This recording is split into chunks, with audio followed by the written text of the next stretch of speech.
Beans, Andre Russell, Tim David, এত বড় বড় তারকা, মানে কি অবস্থা দেখে কি মনে হলো? এগুলো সব ভুয়া। এগুলা ভুয়া না হলে এত ভালো ভালো প্লেয়ার বাইরে থেকে এনে খেলতে পারে না। আমাদের দেশের প্লেয়ার দেশে ভালো খেলেছে, আমরা হতাশ।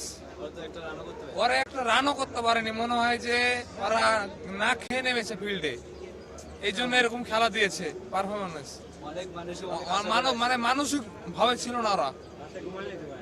ওরা রাত্রে ওদের ঘুম হয়নি, এই জন্য খেলতে পারেনি। ওরা রাত্রে ঘুমায় না।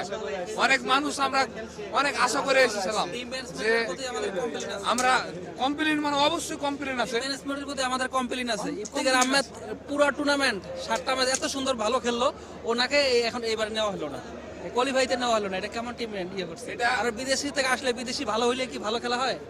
খেলার একটা সেটিং এর একটা বিদেশি কি ভালো খেলছে বলেন তো দেখি। টাকা তো অনেক, নিশ্চয়ই অনেক টাকা খরচ করে তিনজন খেলেছে।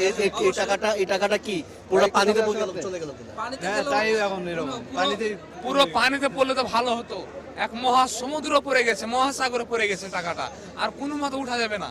না এটা এখানে কথা হচ্ছে, মনে হচ্ছে ম্যাচটা ফিক্সিং এমন মনে হচ্ছে। মানে খেলা দেখে মনে হচ্ছে ম্যাচ মানে কেন ফিক্সিং মনে হচ্ছে? মানে প্লেয়ারদের খেলা এরকম হতে পারে না তো, মানে এরকম হয় একটা এরকম আন্তর্জাতিক মানের খেলোয়াড়, এরকম রান নাই, কোনো কিছু নাই, মানে এটা তো মনে হচ্ছে ফিক্সিং। এর আগের ম্যাচগুলো আমরা দেখছি না, ওই রকম হলে ফিক্সিং সব ফিক্সিং এরকমই মনে হচ্ছে।